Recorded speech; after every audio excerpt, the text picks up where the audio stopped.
Assalamualaikum warahmatullahi wabarakatuh. Ketemu lagi dengan aku Latifatul Zahro. Hari ini aku akan menjelaskan tentang kemunduran umat Islam.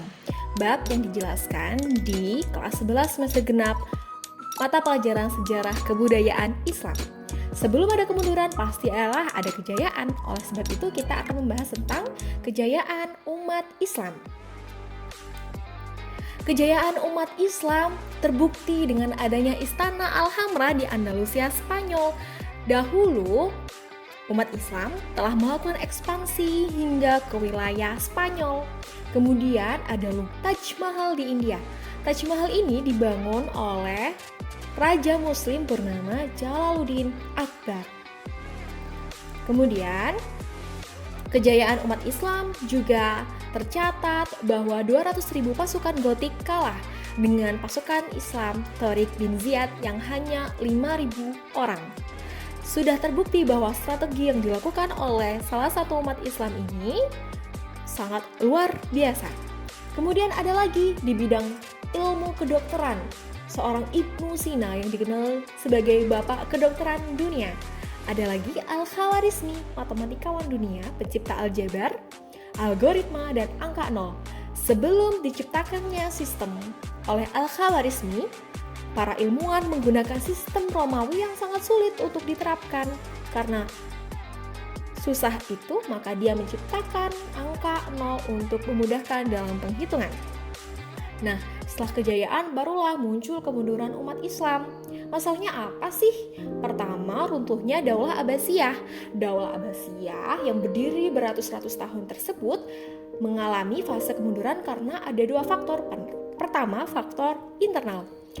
Pertama yaitu fanatisme kebangsaan, karena sistem yang dijelaskan dalam Daulah Abbasiyah itu adalah kalau bangsa Arab maka akan diteruskan oleh bangsa Arab. Sementara bangsa non-Arab tidak bisa untuk menjadi pemimpin di Daulah Abbasiyah. Oleh sebab itu fanatisme kebangsaan ini menjadi pencetus kemunduran umat Islam. Kemudian ada perebutan kekuasaan.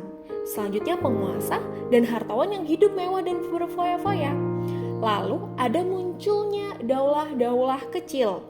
Kemudian ada juga dominasi bangsa Turki dan Persia yang ingin memerdekakan diri dari Daulah Abbasiyah.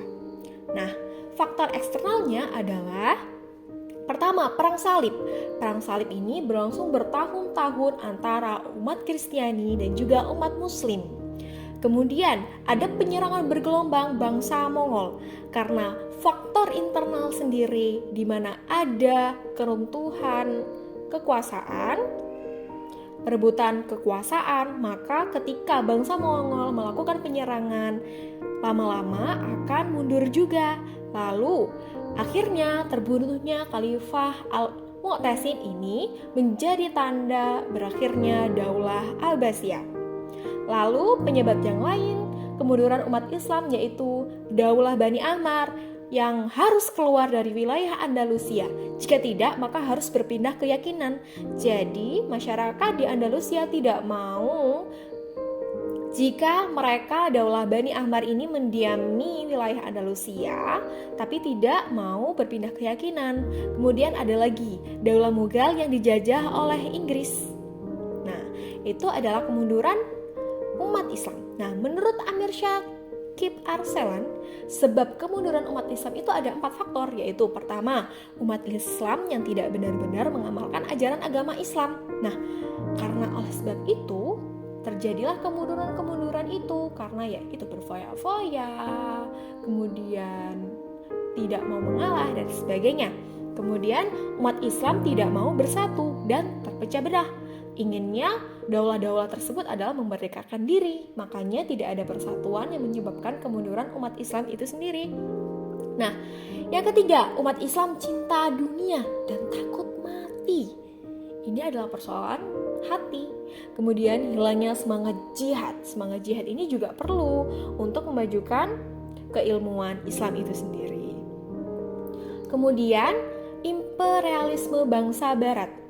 Nah, Kemajuan bangsa barat di berbagai bidang seperti ilmu pengetahuan, perdagangan, ekonomi, industri perang, dan teknologi militer menjadikan mereka ingin menguasai seluruh dunia dengan misinya: gold, emas, glory, kejayaan, dan gospel, keyakinan. Nah, kemudian jatuhnya kekuasaan Turki Utsmani menjadikan bangsa barat semakin mudah bersentuhan dengan umat Islam.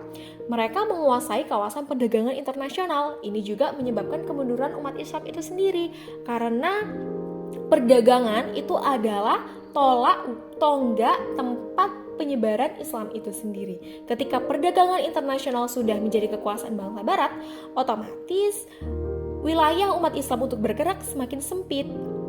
Kemudian, politik yang digunakan yaitu divide et impera, politik pecah belah, dan menyebarkan agama Kristen dengan misionaris. Karena politik perpecah belahan inilah yang menjadikan ada kesenjangan antara seorang raja dengan rakyatnya, ada ketidakpercayaan. Makanya, kemunduran umat Islam tidak dapat dielakkan lagi. Selanjutnya, imperialisme merusak segala tatanan politik, ekonomi, sosial, dan budaya, hingga moralitas bangsa-bangsa Islam, menjadikan dinamika keislaman mati suri. Karena memang yang diserang adalah tentang moralitas bangsa-bangsa Islam itu sendiri, oleh sebab itu, kemunduran umat Islam menjadi nyata. Nah, muncullah imperialisme bukan hanya tentang hal negatif, tapi juga hal positif. Setelah imperialisme bangsa barat yang begitu luar biasa, muncullah gerakan pembaruan Islam. Imperialisme mencetuskan kebangkitan. Kebangkitan Islam adalah kristalisasi kesadaran keimanan dalam membangun tatanan seluruh aspek kehidupan yang sesuai dengan prinsip Islam. Artinya, kewajiban bagi umat Islam untuk mewujudkannya melalui gerakan-gerakan baik di bidang politik, ekonomi, dan sosial budaya. Munculnya gerakan pembaruan Islam ini awalnya dipelopori oleh Sultan Mahmud II dari Turki Utsmani, Sayyid Ahmad Khan dari India, dan Muhammad Ali Pasha di Mesir. Melalui gerakan modernisasi di mana pendidikan yang mengikuti pola pendidikan barat yang mengembangkan sains dan teknologi. Jadi pendidikan Islam bukan hanya tentang agama Islam, tapi juga tentang pendidikan umum. Kemudian ajaran Islam yang kembali pada Al-Quran dan hadis, tapi tidak menutup pintu ijtihad. Tokohnya yakni adalah Jamaluddin Afghani, Muhammad Abduh, dan Muhammad Rashid Ridha. Kemudian ada juga Muhammad Iqbal, itu adalah tokoh-tokoh pembaharu Islam. Kemudian yang terakhir ada gerakan nasionalisme di mana umat Islam memiliki berbagai bangsa dan budaya sehingga perlu pengembangan yang disesuaikan dengan kondisi masing-masing. Jadi fanatisme kebangsaan bukan lagi menjadi faktor kemunduran umat Islam, melainkan perbedaan budaya dan bangsa itu menjadi kekayaan Islam itu sendiri dalam mengembangkan nilai-nilai umat Islam itu sendiri. Terima kasih. Semoga kamu bisa mendapatkan ilmu yang bermanfaat. Amin. Dari saya, wassalamualaikum warahmatullahi wabarakatuh.